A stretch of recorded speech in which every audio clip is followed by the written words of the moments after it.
yang sampai sekarang menjadi kemewahan ya. Hak kita yang langsung turut menentukan nasibnya bangsa ini. Suara itu. Suara dari suara yang kita berikan itu.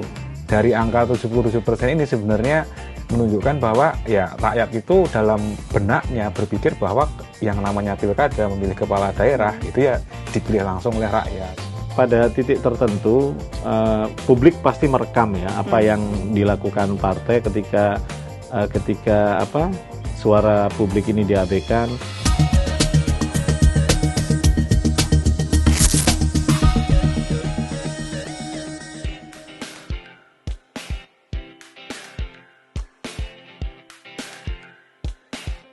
Halo sahabat data, kembali lagi di Bongkar Data. Kali ini bersama saya Agustina Purwanti.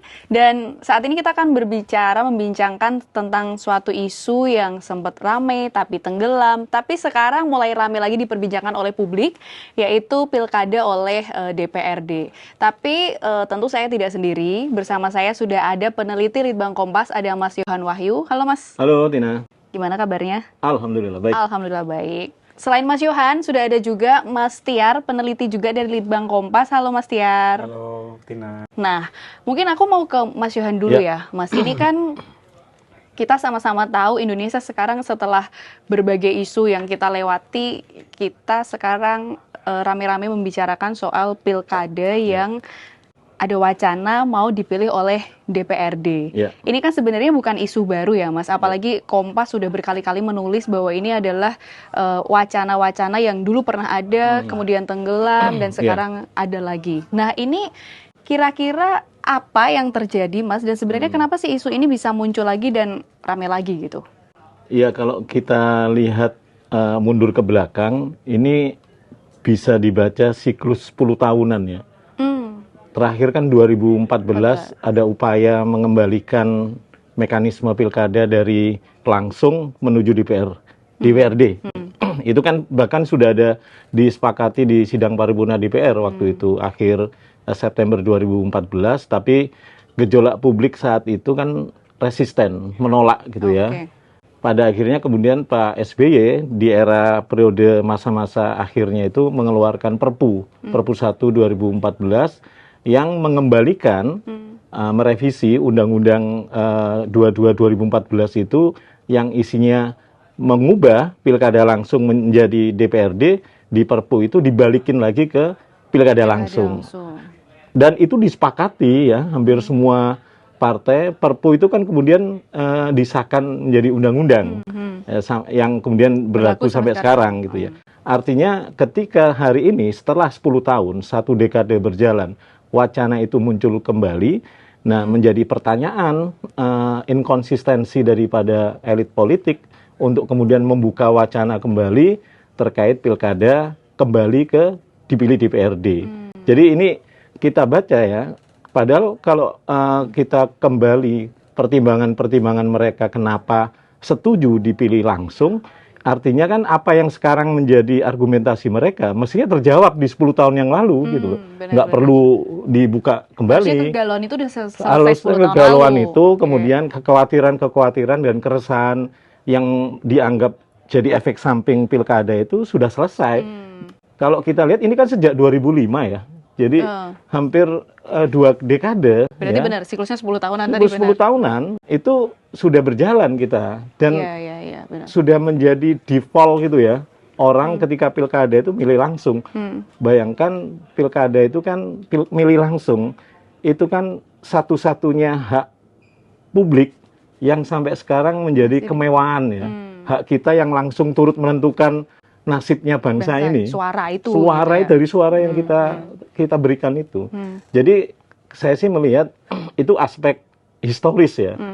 Kenapa ini kemudian terulang lagi siklus tadi. Ada aspek yuridis yang sebenarnya menjadi tantangan bagi upaya-upaya mengembalikan lagi pilkada dari langsung kembali ke DPRD. Misalnya di pasal 18 ayat 1 Undang-Undang Dasar hasil amandemen itu mengatakan pilkada atau kepala daerah dipilih secara demokratis. Memang ada kalimat itu, dipilih secara demokratis. Tapi kalau kita pelajari nuansa historis kenapa kata itu muncul pada perdebatan amandemen itu awalnya memang semangatnya dipilih langsung.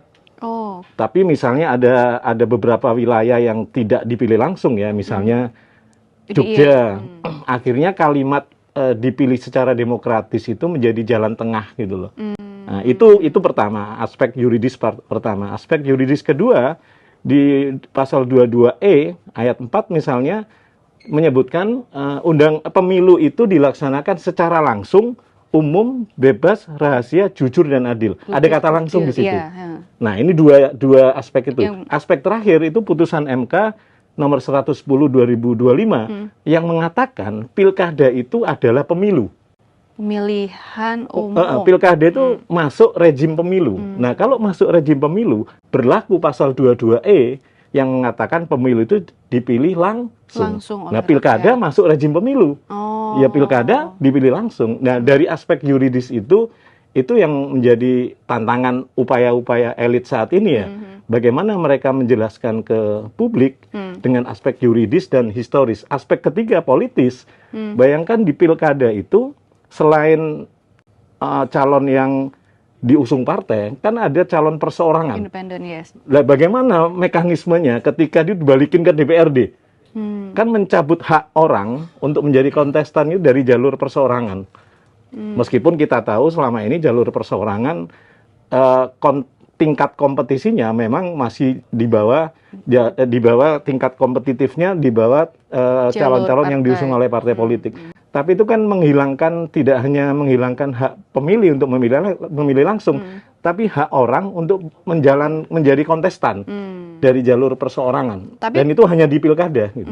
Kabarnya kalau justru dengan sistem itu lebih siapapun, karena kan katanya kalau lewat pemilihan langsung, lewat partai itu mereka yang sebenarnya punya kapabilitas tapi nggak punya modal jadi nggak bisa masuk. Tapi dengan sistem yang baru tuh justru malah semua tuh bisa kontestasi. Nah itu gimana Mas? Jadi artinya pemilu itu kan punya kesempatan calon-calon yang di luar referensi partai. Ya, kalau memang dengan sistem sekarang ada jalur partai politik dan jalur perseorangan, orang-orang yang punya kompetensi didukung oleh masyarakat, tapi tidak punya kans untuk dapat tiket partai, dia pasti bisa jalur lain, yaitu jalur perseorangan tadi.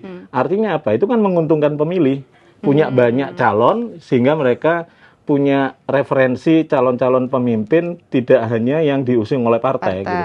Nah, bayangkan kalau ini diubah balik lagi ke DPRD. Satu, partisipasi masyarakat juga hampir tidak ada, gitu. Semua kan ditentukan oleh partai politik. Nah, ini yang sebenarnya PR bagi kelompok-kelompok atau partai-partai politik saat ini yang berupaya mengusung kembali wacana mengembalikan pilkada dari dipilih langsung pemilih ke DPRD. Padahal meskipun tadi karena ada klausul demokratis sah-sah saja oleh DPRD, ya, dipilih secara DPRD itu demokratis. Tapi tadi aspek yuridis dan historis tadi menurut saya itu mestinya jadi pertimbangan ya. Kenapa kemudian pilkada langsung yang sudah berjalan hampir 2 dekade lebih ini, itu kan sudah menurut saya sudah menjadi rekam jejak politik bangsa ini yang semestinya jangan lagi mundur gitu loh. Ya ini saja yang diperbaiki. Tentu kita harus akui banyak efek samping, masih banyak kelemahan-kelemahan dari sistem pilkada langsung. Tapi bukan pilkada langsungnya yang dibongkar, tapi bagaimana mekanisme yang di dalamnya yang perlu diperkuat dan disempurnakan, tidak kemudian dibalikin lagi. Jadi jangan sampai terkesan kita putus asa pada pelaksanaan pilkada 2 dekade lebih ini, tapi mestinya ini menjadi evaluasi. Jadi cerminan, oh iya ada yang kurang di pilkada. Oke, kita mana yang kurang? Kita yang memang perlu, jangan sampai kemudian membuyarkan bangunan yang sudah kita jalani 2 dekade ini. Menarik. 2024 ketika HUT Golkar ya, ini kan digaungkan. Kemudian kemarin juga di 2025 juga digaungkan lagi sehingga menjadi pembicaraan publik. Lalu bersamaan dengan itu juga disebutkan soal koalisi permanen. Itu kira-kira ada kaitannya nggak sih Mas ke arah situ sebenarnya? Iya, jadi ini kan menyederhanakan proses kontestasi sebenarnya. Bayangkan kalau pilkada langsung itu kan prosesnya memang panjang ya. Jadi proses pencalonan, partai kemudian membuka pendaftaran, partai kemudian bahkan kemudian fenomena tingkat elektabilitas itu kan disurvei. Tapi kalau di DPRD ini kan pemilihnya, kalau misalnya tingkat DPRD paling kecil paling cuma 20 orang pemilihnya, ya kan, anggota DPRD itu, ya mereka lebih mudah mengelola 20 orang dibandingkan mengelola misalnya satu kabupaten pemilihnya 400.000, 700.000 yang paling sedikit ya. Itu kan susah diolah dan tidak bisa dikendalikan ya. Kalau 20 orang, apalagi kemudian kita tahu misalnya asumsinya misalnya 7 atau 6 partai pendukung pemerintah yang sudah sepakat kembali ke DPRD ini, kalau kemudian mereka menyepakati dari atas ke bawah, dan kan tinggal bagi-bagi kan mudah saja, bagi-bagi calon. Jadi tidak ada proses partisipasi publik yang kemudian masuk di wilayah-wilayah itu. Jadi ketika pilkada kembali ke DPRD, ini tentu memotong habis semua partisipasi dan menghilangkan kemewahan yang tersisa dari pemilih, dari rakyat, yaitu memilih langsung turut menentukan pemilihnya gitu ya. Kalau itu sudah tidak ada lagi, ya sebenarnya kita tidak punya peran apa-apa sebagai pemilih gitu. Benar-benar. Itu. Oke, padahal kita sebagai negara demokrasi katanya begitu ya Mas ya. Oke, menarik. Aku mungkin akan geser dulu ke Mas Tiar. Kalau setelah isu ini muncul kan kita sama-sama tahu lah di media sosial kemudian ramai, publik lebih kecenderung menolak. Mungkin ada juga yang setuju tapi rasanya mayoritas menolak. Nah, Litbang Kompas ini kan juga melaksanakan jajak pendapat gitu ya Mas. Kita tahu ada beberapa hasil jajak pendapat juga yang kecenderungannya juga lebih menolak. Nah, kalau dari Litbang Kompas sendiri gimana Mas? Publik kita itu, responden dari Litbang Kompas itu cenderung sepakat dengan dialihkan ke DPRD atau masih setuju dengan langsung gitu? Oke, jadi di bulan Desember ya, di pertengahan bulan Desember 2025 ini kan sebenarnya ya berdekatan dengan isu itu muncul kembali, itu memang kita melakukan jajak pendapat dan hasilnya memang dengan pertanyaan sistem mana yang paling cocok untuk responden gitu ya, apakah pilih langsung atau dipilih DPRD atau keduanya sama saja. Oh, artinya publik diberi opsi juga. Ya, itu angkanya masih tercermin bahwa 77,3% responden itu memilih atau cocok bahwa rakyat memilih langsung. Besar dong ya kalau 77. Sementara untuk yang dipilih DPRD itu sangat kecil, hanya sekitar 5,6%. Itu kan satu responden aja kurang gitu ya kalau kita analogikan. Sementara yang 15% lainnya itu mengatakan bahwa ya keduanya sama saja gitu. Dari angka 77% ini sebenarnya menunjukkan bahwa ya rakyat itu dalam benaknya berpikir bahwa yang namanya pilkada memilih kepala daerah itu ya dipilih langsung oleh rakyat gitu. Sebagaimana tadi Mas Iwan sebut, itu kan sebagai kemewahan ya dalam ritual politik itu di Indonesia begitu. Dan ini bukan angka yang baru sebenarnya, karena kalau kita lihat tren setahun sebelumnya di Januari 2024 dari hasil survei, kalau ini survei tatap muka ya, itu sedikit lebih tinggi lagi, bahkan 80% responden itu mengatakan bahwa pilkada itu harus dipilih langsung oleh rakyat. Oh, artinya masih konsisten dong ya? Betul, publik. Baik di tingkat provinsi maupun di tingkat kabupaten kota. Gitu. Okay. Di tingkat provinsi itu angkanya kalau di Januari 2024 itu sekitar 83%. Sementara untuk level kabupaten kota itu 85%. Jadi selisihnya nggak jauh. Artinya betul yang dikatakan Mbak Tina tadi bahwa publik itu relatif selalu konsisten bahwa yang namanya pemilu termasuk ini pilkada itu ya, kepala daerah itu dipilih secara langsung gitu. Meskipun ada catatan menarik ya ketika kita bicara data jajak pendapat di Desember pertengahan kemarin, karena memang kan isu ini baru muncul lagi gitu ya. Mungkin di media sosial itu sudah ramai gitu, tapi kalau kita bercermin dari hasil jajak pendapat sebenarnya hanya sekitar 31% saja responden yang mengikuti isu ini, bahwa tahu bahwa ada isu ini lagi gitu ya. Cuman ini bulan Desember ya, dan 68%, hampir 70% itu mengatakan bahwa responden ini belum mengikuti isu terbaru ini gitu. Sebenarnya ini kan kita juga bisa baca bahwa diskusi yang tadi disampaikan oleh Mas Yohan juga, sementara sampai saat ini bahwa akan ada perubahan sistem ini bahkan sudah ditanggapi oleh Presiden, nyatanya mungkin ini masih menjadi tarik ulur yang hangat di kalangan elit gitu ya. Di kalangan elit, tarik ulurnya gitu. Artinya kalau masyarakat tampaknya positioningnya cukup jelas bahwa kalau bicara pilkada itu ya di benaknya ya pokoknya dipilih langsung gitu. Apakah publik juga sepakat bahwa ya selama ini pelaksanaan pilkada secara langsung pun sudah baik gitu? Iya. Nah, di sini ada angka menarik bahwa 71,6% responden mengatakan baik gitu ya. Sementara ada sekitar 20-an lebih responden yang mengatakan tidak baik. Angka 71 ini sebenarnya cukup moderat ya. Artinya gini, mungkin publik itu tidak dalam kerangka memisahkan secara dikotomis bahwa pilihan langsung itu baik, lalu pilihan lewat DPR itu jelek. Mungkin nggak kayak gitu, tidak sehitam putih itu. Bahwa dipilih secara langsung itu cocok, ya dan itu dinilai baik, angkatnya 70%, ini kan menunjukkan bahwa bukan berarti yang baik ini tanpa catatan gitu loh. Betul. Nah, di situ kan kita bisa melihat bagaimana persepsi publik ini secara lebih lengkap bahwa ada memang problem mungkin di pilihan langsung yang sebenarnya itu lebih cocok, tapi bukan berarti sistemnya yang langsung misalnya serta-merta diubah. Seperti kayaknya menarik deh, karena kan udah ada pemetaan beberapa partai yang memang sudah sangat yakin ke DPRD aja pemilih pilkada lewat DPRD gitu. Misalnya responden dengan pilihan partai tertentu, bagaimana sikap politiknya gitu ya. Nah, ini menarik bahwa responden pemilih Golkar dan Gerindra itu memang angkanya masih di atas 50% ya yang memilih bahwa ini harus pilkada itu pilkada langsung, tapi derajatnya yang paling rendah dibandingkan pemilih dari partai yang lain gitu. Untuk Partai Golkar itu misalnya kalau kita lihat 56,3% yang mengatakan bahwa rakyat itu memilih langsung. Oke, 56. Sementara yang Gerindra itu 66% gitu. Ini relatif lebih rendah kalau kita bandingkan misalnya dengan partai lain seperti taruhlah PDIP. PDIP misalnya angkanya adalah 80%. Lebih tinggi. Dari 100% pemilih PDIP itu setuju bahwa harus dipilih langsung gitu.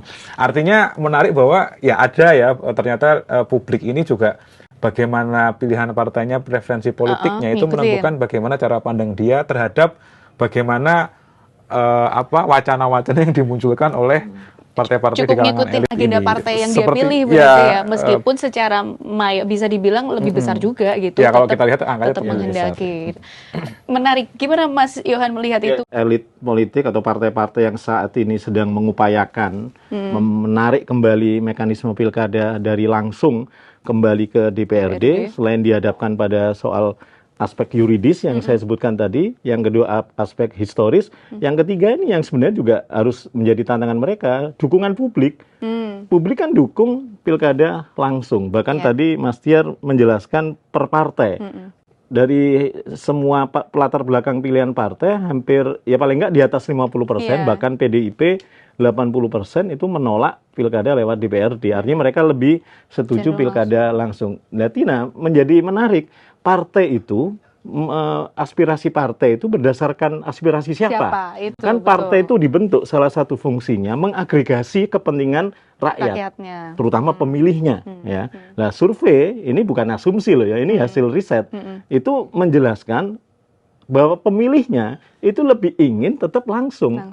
Bayangkan kalau partai tetap kekeh mengubah itu tetap DPRD, artinya mereka berbeda dengan pilihan publik. Nah, ini mungkin catatan saja bagi partai bahwa dukungan publik itu juga harus menjadi pertimbangan. Partai itu memperjuangkan suara publik. Kalau partai mengabaikan suara publik, sebenarnya mereka sudah menafikan fungsi mereka secara hakiki, yaitu sebagai wakil rakyat, terutama yang DPR. Jadi 3 aspek ini yang menjadi tantangan. Satu aspek yuridis, kedua historis, ketiga dukungan publik. Bagaimana mereka menjawab dan menjelaskan ke publik, bagaimana soal yuridis, bagaimana mereka akan menjelaskan itu ketika mereka akan mengubah dari pilkada langsung menjadi DPRD. Kedua, bisa nggak menjelaskan ke publik inkonsistensi mereka, padahal 10 tahun lalu mereka mendukung pilkada lewat langsung gitu ya. Nah, ini apa yang berubah, apa yang sekarang berubah pikiran apa. Yang ketiga, dukungan publik, bagaimana mereka menjelaskan ke masyarakat, ke pemilih, bahwa apa yang mereka lakukan berbeda dengan keinginan publik ya. Jadi ini yang 3 hal ini yang menjadi saya pikir PR-nya para elit yang saat ini getol mau mengubah pilkada ya. Kalau soal aspek tadi misalnya sempat dijunggu salah satu pertimbangannya adalah evaluasi mereka pilkada langsung mahal gitu. Itu yang bikin mahal itu ya elitnya. Jangan Ini kemudian menarik publik sih. disalahin gitu. Politik uang loh. Kalau semua nggak ngasih uang, ya publik ya nggak marah juga kok. Ini malah yang dikorbankan publik ya. Ini kan menjadi tidak bisa seakan-akan bersuara. yang menjadi kesalahan itu orang yang menerima politik uang. Loh yang bikin politik uang itu kan elitnya. Ya, ini yang Iya, sebenarnya yang benar kemudian yang menjadi tanda tanya. Yang kedua, jangan kemudian ketika sudah sepakat mengambil demokrasi sebagai jalan ya, peta jalan, kemudian kalkulasinya ekonomi. Maksudnya gini, irit. Demokrasi itu nggak ada yang irit, pasti mahal. Ya, bayangin, ini kan mengagregasi banyak Banyak, orang, juta. terus pingin irit, nggak mungkin, nggak gitu loh. Jadi ketika mengambil peta jalan demokrasi, jangan pakai logika hemat, ini pasti mahal. Itu kan pertimbangan menurut saya menyalahi hakikat demokrasi sendiri. Ketika kita sudah memutuskan demokrasi ya mau nggak mau ya berapapun harganya. Memang pada akhirnya yang dibutuhkan adalah penguatan evaluasi untuk menguatkan sistem yang ada saat ini. Misalnya soal politik uang. Ini problemnya adalah penegakan hukum di lapangan. Politik uang. Terus Iya, kemudian benar sih. fenomena mahar politik ya. Itu kan menjadi PR juga gitu loh. Seakan-akan memang mahal untuk dapat tiket partai mahal. Ya partainya sendiri yang bikin membuat itu mahal. membuat itu mahal. Jadi mereka yang praktek politik yang mereka jalankan seakan-akan kemudian publik yang disalahkan gitu loh. Oh mereka politik uang marak. Ya, kalau mereka nggak ngasih duit ya nggak ada politik uang itu. Logikanya gitu. Tapi memang ini problem. Tapi tantangannya adalah di lapangan nggak semudah teori yang kita ini kan. Karena itu memang ke depan itu butuh evaluasi yang menyempurnakan lah ya. Apa-apa yang lemah di sisi mana yang lemah itu yang dikuatkan, sisi mana yang kuat itu yang lemah itu dikuatkan, yang kurang itu kemudian dievaluasi, tidak kemudian balik mundur kita. Gitu. Tapi memangnya kalaupun misalnya ini bakal kejadian, karena kan kadang kita penolakan publik seperti apapun ya udah ini keputusan elit ya seperti itu gitu kan Mas. Ditanyakan juga nggak sih Mas Tiar ke responden kita soal kalau misalnya nih memang dipilih oleh DPRD itu seberapa tingkat kepercayaan masyarakat kalau memang itu dipilih? Ya, ini tantangan besar berikutnya yang juga direkam ya di jejak pendapat ini. Kita tanyakan ke responden misalnya, seandainya pun kepala daerah ini dipilih oleh DPRD, seberapa percaya responden itu bahwa prosesnya akan berlangsung jujur dan mewakili kepentingan rakyat.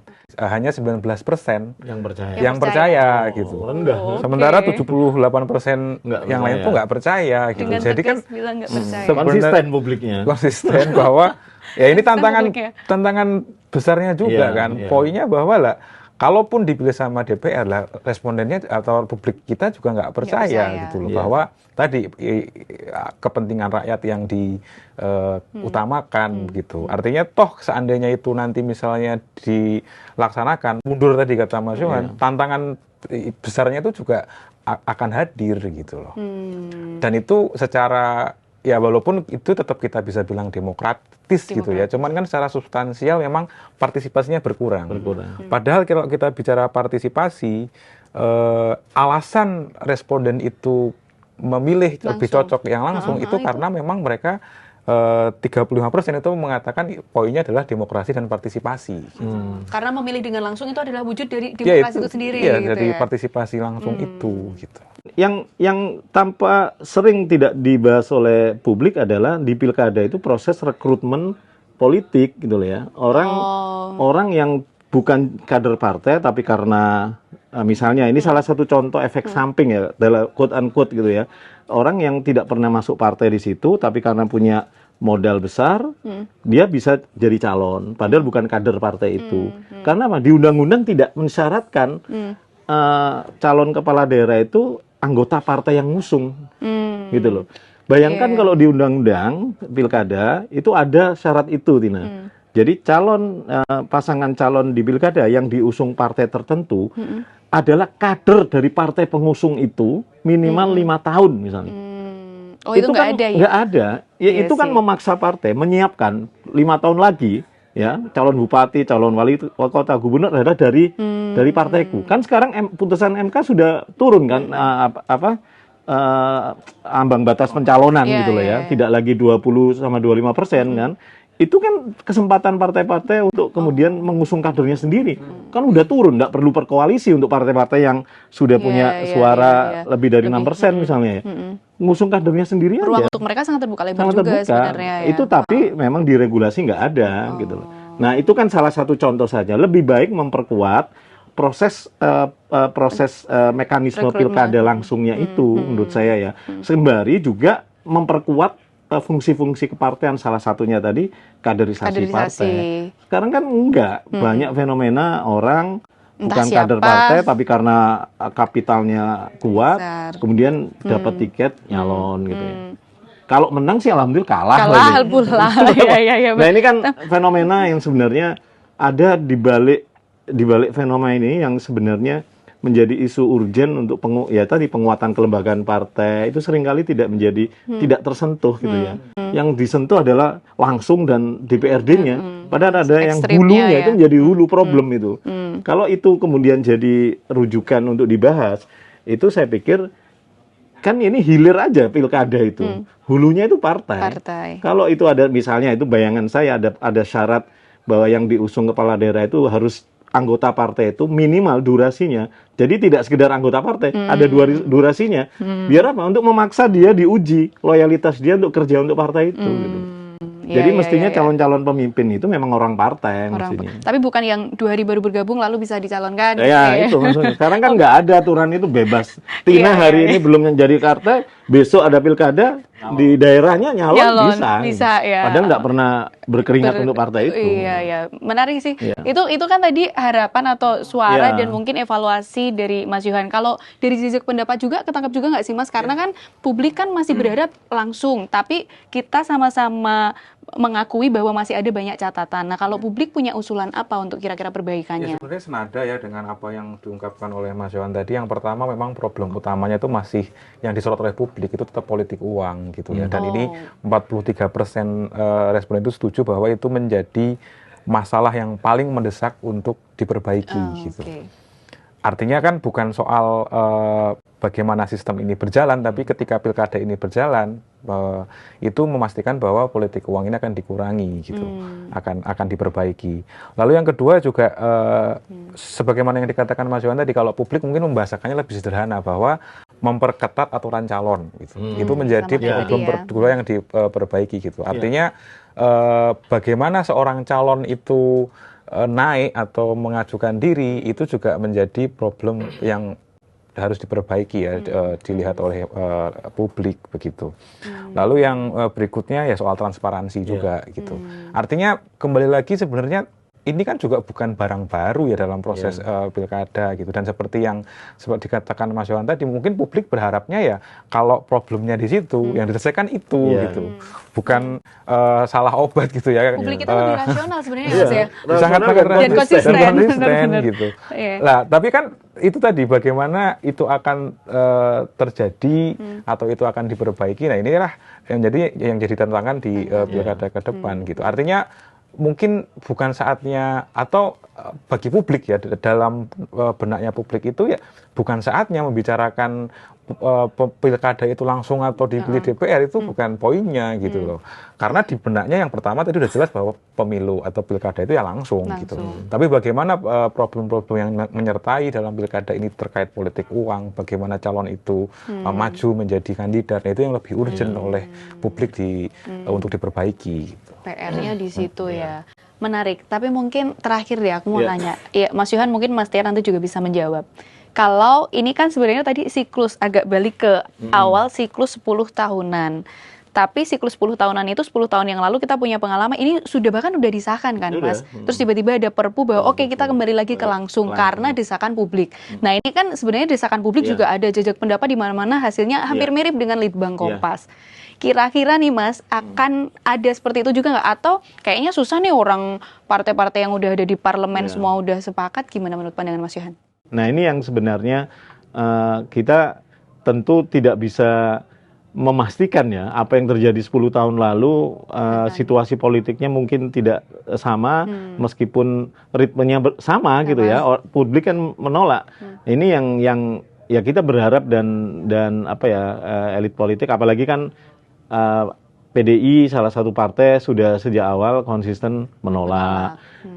Saat ini PKS ya sampai Sekarang kita belum menentukan sikapnya. Tapi yang jelas 6 partai yang lain sudah memastikan mendukung bahkan DPRD. Partai yang dulu akhirnya mengubah lalu jadi Perpu pun iya, ikut lagi nih, ikut Mas. lagi dengan menyatakan ngikutin Presiden Prabowo. Jadi saya pikir memang pada titik tertentu publik pasti merekam ya apa yang dilakukan partai ketika apa suara publik ini diabaikan. Tentu itu kan jadi catatan ya. Nah, kita menunggu saja apa yang akan diputuskan karena ini kan masih belum masuk masa sidang ya. Setelah awal tahun ini kita tunggu sejauh mana responnya, karena pasti ini akan eskalasinya akan meningkat ketika pada saat pembahasan revisi undang-undang pemilu nanti gitu. Oke, dari Mas Tiar? PR partai politik ini selain soal mengevaluasi bagaimana pilkada langsung dan dipilih DPRD, juga perlu memang terus menguatkan posisi kader-kadernya di legislatif itu untuk mempunyai relasi yang harmonis dengan rakyat gitu loh. Ini kan pola-pola bagaimana ketika sebuah gagasan wacana dimunculkan oleh parpol ataupun anggota legislatif, resistensi publik itu kan selalu tinggi gitu ya. Dan itu mungkin yang juga perlu diperbaiki gitu ya. Supaya nanti ketika misalnya dalam proses pilkada selanjutnya itu relasi yang terjalin antara rakyat, partai politik dan nanti akhirnya wakil-wakil rakyat di daerah maupun di pusat itu harmonis gitu. Dan itu yang menurut data Litbang selalu problematik. Gitu ya. Itu juga menuntut untuk itu catatan penting juga sih memang. Gitu. Sahabat data, setelah menyimak ini mungkin mau baca ulasan-ulasannya, Mas Tiar juga yang menulis, bisa dibaca di Harian Kompas dan Kompas ID, dan ikuti terus episode-episode Bongkar Data berikutnya. Terima kasih.